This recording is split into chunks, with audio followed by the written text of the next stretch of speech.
Olá, galerinha do Axé, povo da Umbanda. Bom dia, boa tarde, boa noite a todos que ouvem o Alma de Poeta. Estamos iniciando mais um episódio desse podcast maravilhoso que fala sobre Umbanda, sobre mediunidade e espiritualidade.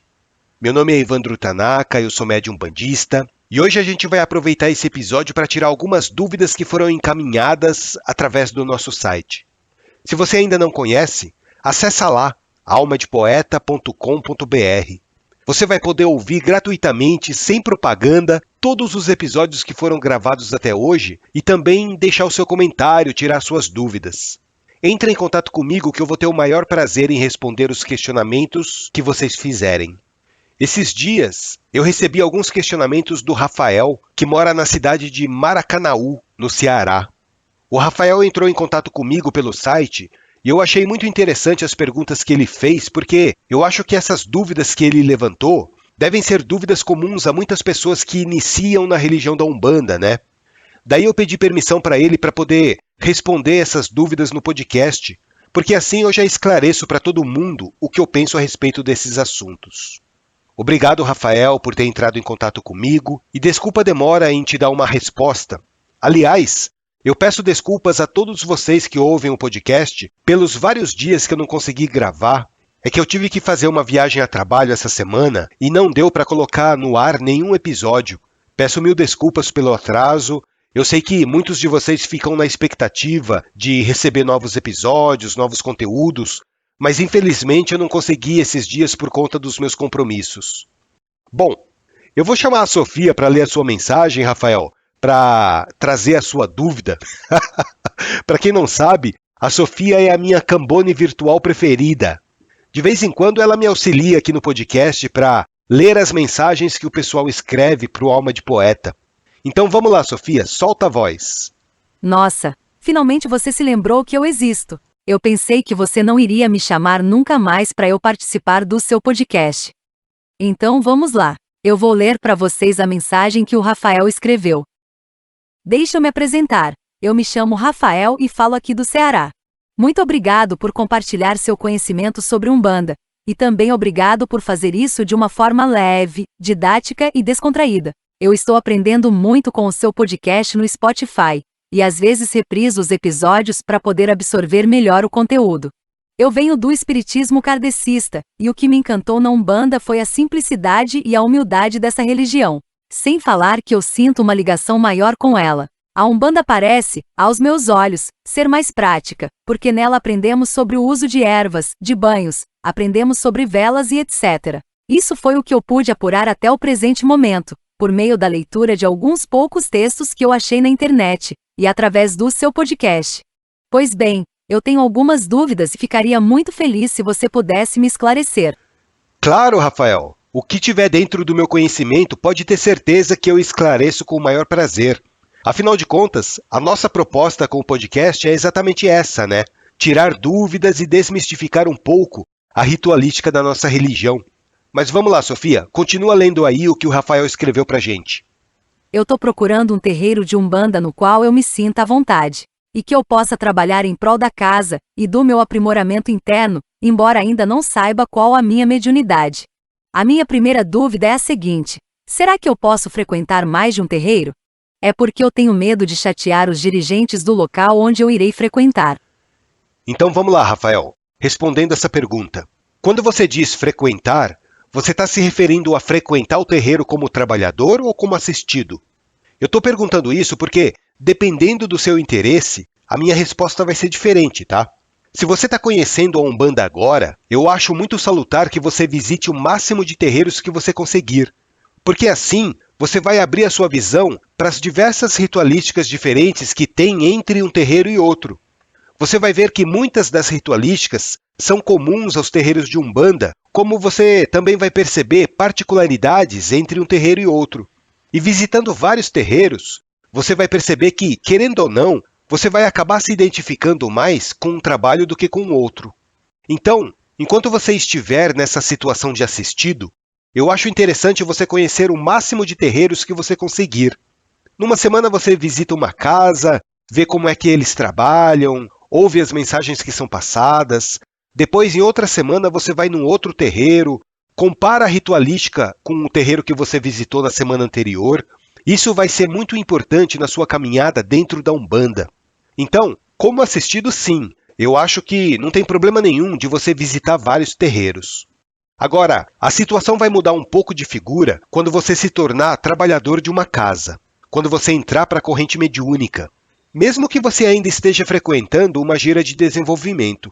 Daí o meu conselho é o seguinte: escolhe uma casa para você se dedicar exclusivamente, tá?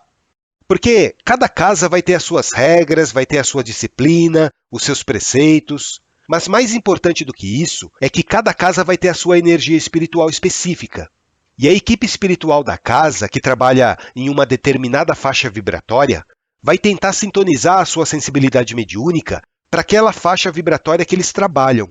Então, a sua mediunidade vai estar sendo trabalhada de uma determinada maneira para que você se torne um aparelho receptor da equipe espiritual que trabalha naquele ambiente.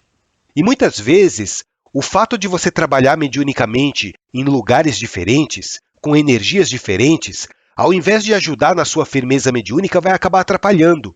Aquela energia descompassada entre uma casa e outra vai acabar te deixando confuso. É a mesma coisa quando você está aprendendo a dançar, sabe? Você vai numa escola de dança e eles te ensinam a dançar um determinado ritmo de uma determinada maneira, né? Se você for numa outra escola, eles vão te ensinar a dançar um pouco diferente, porque o ritmo pode até ser o mesmo, só que as instruções que vão ser passadas para você vai variar de um lugar para o outro. E se você ainda não é um dançarino experiente, você vai acabar se perdendo nas orientações. Você não vai saber qual é a maneira certa de dançar aquele ritmo, você vai ficar confuso. Com a mediunidade, é mais ou menos a mesma coisa. Um terreiro te ensina a trabalhar de uma maneira, outro terreiro vai te ensinar um procedimento diferente. Então, o ideal é que você escolha primeiro uma casa com a qual você se identifique mais e depois comece a frequentar apenas aquela casa. Daí, quando você se tornar um médium mais experiente, aí sim, se você quiser, você muda de escola, né? Muda de terreiro. Vai aprender coisa nova, novas maneiras de trabalhar a sua mediunidade. Porque você já vai carregar uma bagagem que você não tinha antes, né? Mas mesmo assim, quando você mudar de terreiro, o correto é que você se desligue do terreiro atual para poder frequentar o próximo. Tá certo, meu irmão? Vamos lá, Sofia. Qual é a segunda pergunta? Agora essa segunda pergunta está mais ou menos relacionada à primeira. Na impossibilidade de eu poder frequentar um local, eu posso fazer um altar e cultuar os orixás e as entidades da Umbanda em minha própria casa? E mesmo que eu possa frequentar algum lugar, ainda assim eu posso fazer um altar e cultuar com o uso de velas, orações, pedras e tudo mais que um altar exige? Não só pode, como deve, meu irmão. Um bandista que é um bandista vai sempre ter um altar dentro da sua casa, por mais simples que ele seja. Então, coloca lá a imagem de um santo da sua preferência, ou de um orixá, ou de uma entidade, acende as suas velas, faz as suas orações, canta pontos que você sabe, coloca elementos que correspondem ao orixá ou à entidade, faz oferendas. É muito salutar que você mantenha na sua casa a mesma conexão espiritual que você tem dentro do terreiro. Ou então, como você disse, né? Mesmo que você não esteja frequentando terreiro nenhum, faz as suas firmezas dentro da sua casa, cultua os seus orixás, cultua as entidades do jeito que você sabe, do jeito que você sente, do jeito que você é intuído a fazer. Eu conheço muitos umbandistas que não frequentam terreiro algum e mesmo assim eles têm lá o altarzinho deles, onde eles fazem as preces, onde eles fazem as firmezas. Não tem problema nenhum de você fazer isso, tá certo? E olha, você pode montar não apenas o altar, que a gente chama de congá, mas se você quiser também pode montar uma tronqueira na sua casa, onde você vai saudar e pedir proteção para o povo da esquerda. Daí você coloca lá a imagem de um Exu ou de uma pombagira. Se você quiser, coloca um tridente, acende as suas velas para o povo da esquerda, faz um padê de vez em quando, coloca uma bebida, também não tem problema nenhum quanto a isso. A única coisa que você não faz na sua casa são assentamentos, tá? Mas firmeza, altar, tronqueira, você pode fazer sem problema nenhum. Vamos lá, Sofia, manda outra. Agora vamos lá para a terceira pergunta. Hoje eu me informei de uma casa de Umbanda que tem suas giras quinzenalmente. Eu não entendo, mas achei o período muito longo. É assim mesmo ou varia de casa para casa? Então, Rafael, isso vai depender de casa para casa.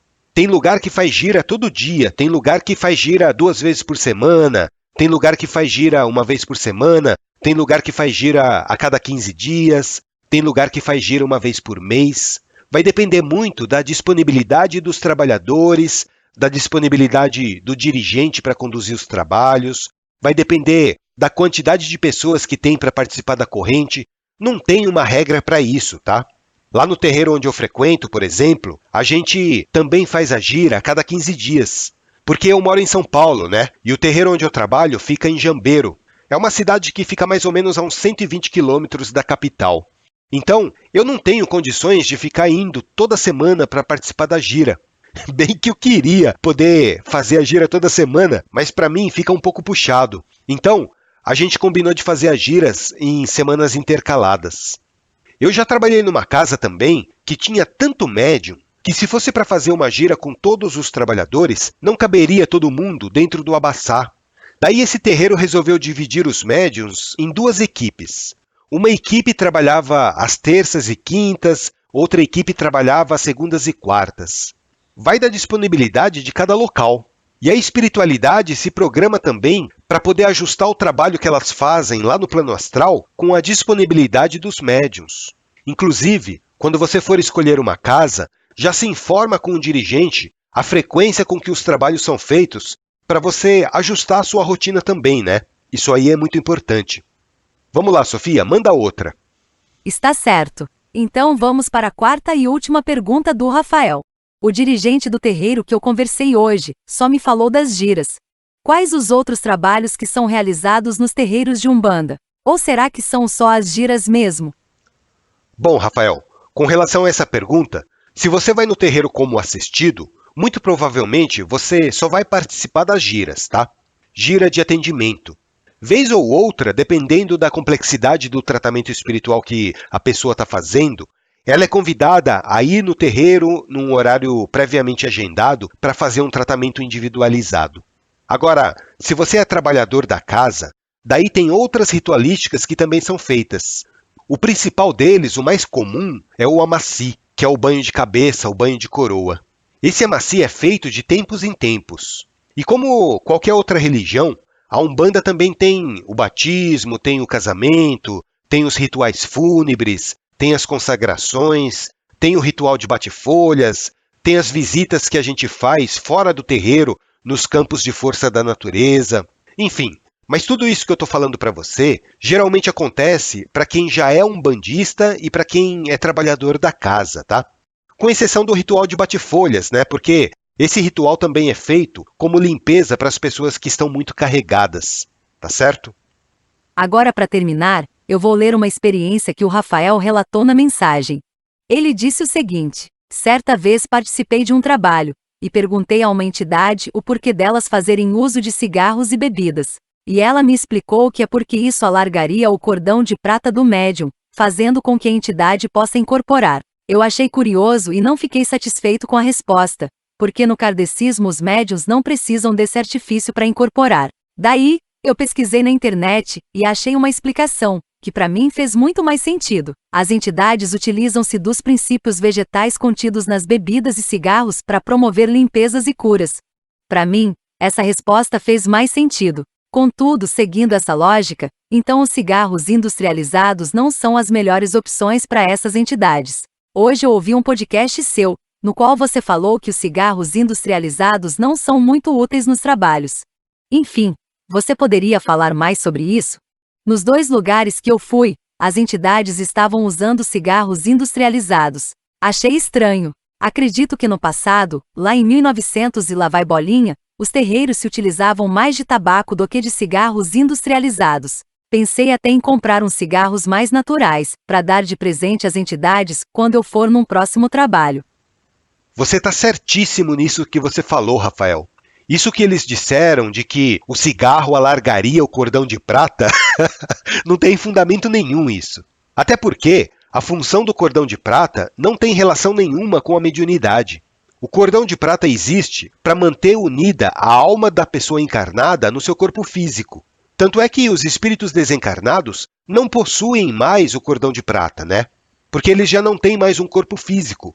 Então, eu penso assim, a pessoa ou a entidade que disse isso para você ainda carece muito de se aprofundar nos estudos da metafísica. E com relação aos cigarros industrializados, por que eles não são eficientes para um trabalho de limpeza espiritual? Porque o cigarro industrial, ele mistura o fumo com um monte de veneno, né? Para você ter uma ideia, o cigarro industrializado tem mais de 4.700 substâncias nocivas. A indústria tabagista coloca um monte de aditivos no cigarro para causar dependência química. Eles misturam na folha do fumo produtos para potencializar o efeito da nicotina, para dar mais sabor, para dar mais aroma. Eles colocam outras coisas para diminuir a irritação da fumaça no pulmão da pessoa. Nessa mistura doida que eles fazem para produzir o cigarro industrializado, eles colocam até solventes, ácidos, metais pesados, tudo isso para aumentar a dependência química daquelas pessoas que consomem o cigarro. Por isso é tão difícil de você largar o vício do cigarro industrializado, né?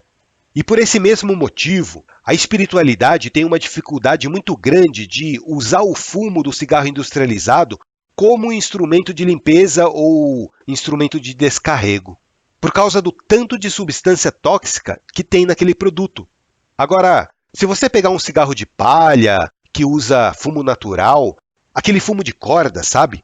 Ou então um cachimbo que também usa fumo de corda, o elemento volatilizado que vai ser trabalhado pela espiritualidade é muito mais puro. Eles vão ter uma facilidade muito maior de extrair o princípio ativo daquele elemento para ser manipulado energeticamente. É por isso que eu falei naquele episódio que o cigarro industrializado não serve para nada. A pessoa que usa o cigarro industrializado, ela só está fazendo uma fumaça lá que faz mais mal do que bem para a pessoa que está sendo atendida. Bom, eu espero ter respondido às suas dúvidas, meu irmão.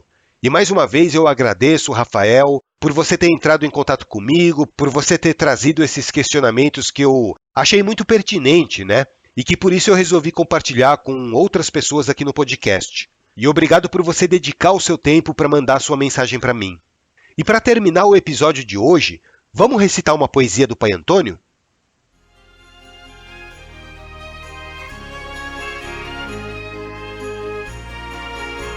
Eu tenho uma família grande, composta de muitos irmãos.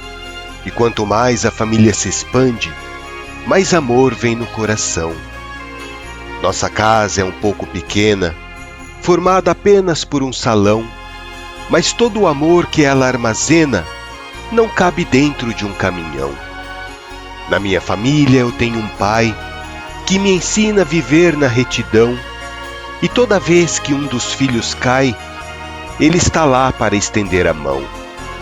Também tenho uma mãe amorosa, que fala sempre de amor e perdão, com a sua fala mansa e carinhosa, convidando-me à reflexão. Quando minha família está reunida, meus olhos brilham de admiração, pois encontrei deste lado da vida muito carinho e dedicação. Espero que vocês tenham gostado do episódio de hoje, espero que vocês tenham gostado da poesia, espero que eu possa ter esclarecido pelo menos um pouquinho das dúvidas que vocês têm sobre Umbanda, e contem comigo sempre que vocês tiverem algum questionamento que eu possa responder. É lógico que eu não vou saber tudo, né? O meu conhecimento também é limitado, mas o que eu souber eu respondo, tá? E o que eu não souber, eu corro atrás de quem sabe. Se vocês gostaram do episódio de hoje, continuem acompanhando o nosso podcast nas principais plataformas de áudio. Nós estamos presentes no Deezer, no Spotify, Google Podcast, Apple Podcast, YouTube. Você também pode ouvir trechos dos nossos episódios no Instagram, no TikTok. E se você quiser, acessando o nosso site, almadepoeta.com.br. Entrem lá, mandem uma mensagem para mim, tirem suas dúvidas, mandem sugestões. Eu fico muito feliz em receber o carinho de vocês. Um grande abraço, minha família de podcast. Fiquem com Deus. Que o nosso Pai Maior os abençoe sempre.